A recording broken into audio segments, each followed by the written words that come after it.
Assalamualaikum teman-teman. Perkenalkan, kami dari kelompok 4 yang terdiri dari saya sendiri, Rosgita dengan NPM 19044 dan Amara Pradityas dengan NPM 19279.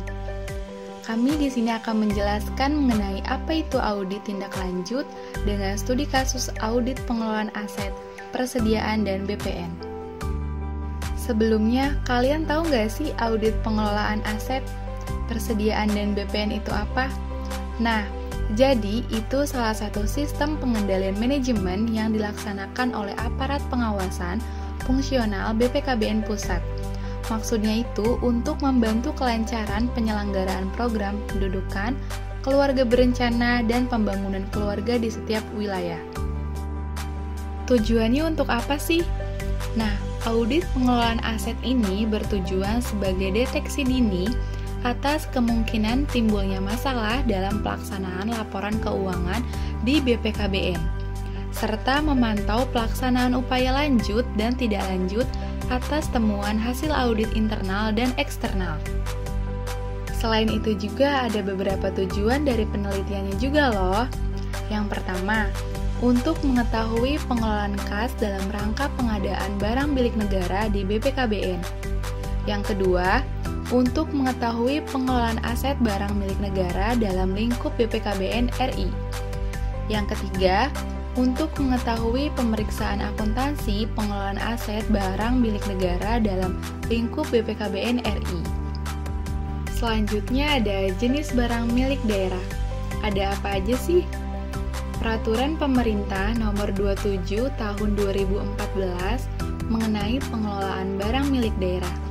Yang pertama, barang yang dibeli atau diperoleh atas beban anggaran pendapatan dan belanja negara atau daerah.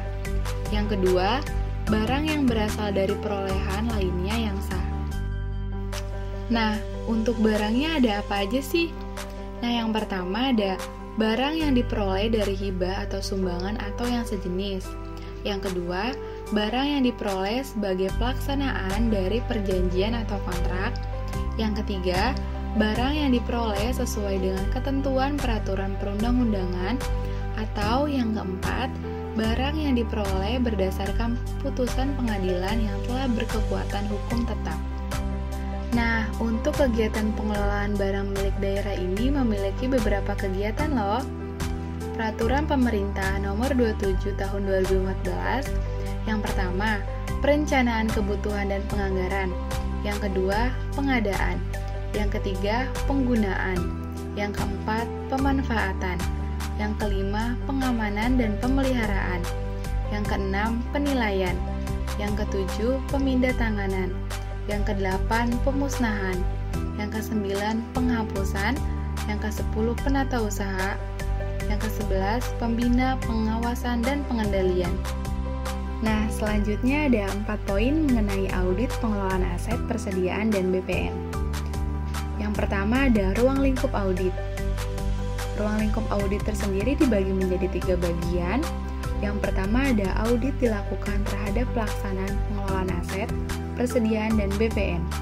Yang kedua, disiplin pegawai. Yang ketiga, temuan internal dan eksternal. Yang kedua ada pernyataan standar audit. Audit kinerja operasional diwakilkan BPKBN Provinsi telah dilaksanakan sesuai dengan standar audit yang diatur dalam standar audit AIPI. Yang ketiga ada gambaran umum entitas. Berdasarkan online monitoring SPAN dari Kementerian Keuangan untuk memenuhi target kinerjanya, Satker perwakilan BPKBN Provinsi didukung dengan paku anggaran. Keempat, yaitu ada sistem pengendalian aset atau pengelolaan aset tidak memadai. Yang pertama, ada aset lancar, di mana penatausahaan kas di bendahara pengeluaran yang memiliki kriteria, sebab, akibat, dan tanggapan audit, di mana kriterianya itu Peraturan Direktur Jenderal Pembendaharaan Nomor PR3 PB tahun 2014 tentang penunjuk teknis penatausahaan, pembukuan, dan pertanggungjawaban bendahara pada Satuan Kerja Pengelola APBN serta verifikasi laporan pertanggungjawaban bendahara. Sebabnya, yang pertama yaitu bendahara pengeluaran lalai dalam menjalankan tugas dan kewajibannya. Yang kedua, pelaksana kegiatan pada bidang tidak tertib melaporkan SPJ kegiatan, yang berakibat penatausahaan dan penanggung-jawaban uang belanja sepenuhnya dikendalikan dengan baik. Tanggapan audit yang pertama, surat pernyataan bahwa dalam pemeriksaan kas bendahara terdapat dana TUP sesuai rekapitulasi dana TUP terakhir, terlampir bukti pengembalian atau simponi. Yang kedua, surat pernyataan kegiatan tersebut sementara dilaksanakan.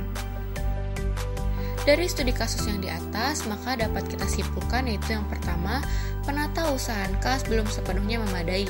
Maka disarankan untuk yang pertama, agar KPA menginstruksikan kepada bendahara pengeluaran untuk membuat perkembangan transaksi keuangan. Yang kedua, agar KPA melalui Kasubag Keuangan dan BMN melakukan pemeriksaan kas secara periodik atas pengelolaan dana baik dari UP maupun TUP. Yang ketiga, agar bendahara pengeluaran secara menatausahakan dan mempertanggungjawabkan uang untuk keperluan belanja satker serta melaksanakan pembukuan sesuai peraturan dan perundang-undangan yang berlaku. Dan yang terakhir, pelaksana kegiatan pada masing-masing komponen atau bidang agar segera melaporkan SPJ setelah kegiatan selesai dilaksanakan. Yang kedua yaitu penatausahaan BMN memadai. Maka disarankan untuk yang pertama, agar kuasa pengguna barang atau KPB memerintahkan petugas BMN untuk melaksanakan inventarisasi BMN dalam ruangan sebagai dasar mengupdate daftar barang ruangan atau DBR di masing-masing ruangan, baik sebelum maupun setelah selesai renovasi gedung perkantoran. Yang kedua, agar KPB memerintahkan petugas BMN untuk melaksanakan labelisasi dan penomoran atau NUP atas BMN yang masih digunakan sesuai data dalam aplikasi dalam SIMAK BMN.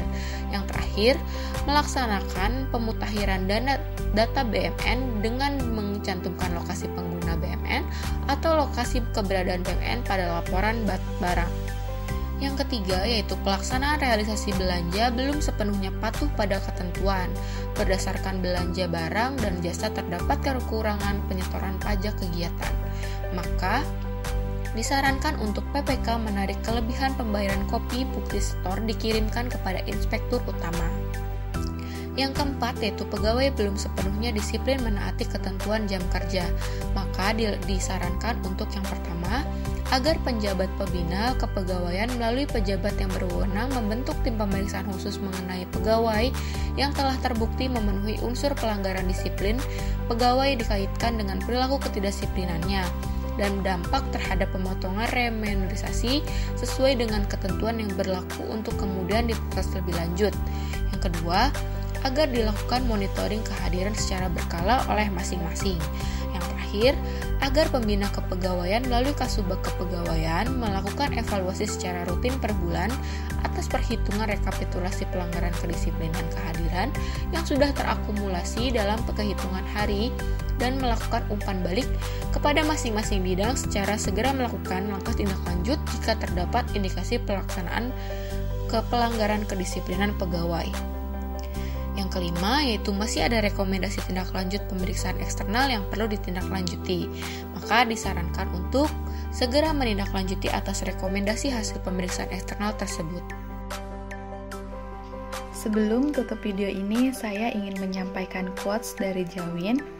Kesempatan tidak datang dua kali, tapi kesempatan datang kepada siapa yang tidak pernah berhenti mencoba. Sekian dan terima kasih. Wassalamualaikum warahmatullahi wabarakatuh.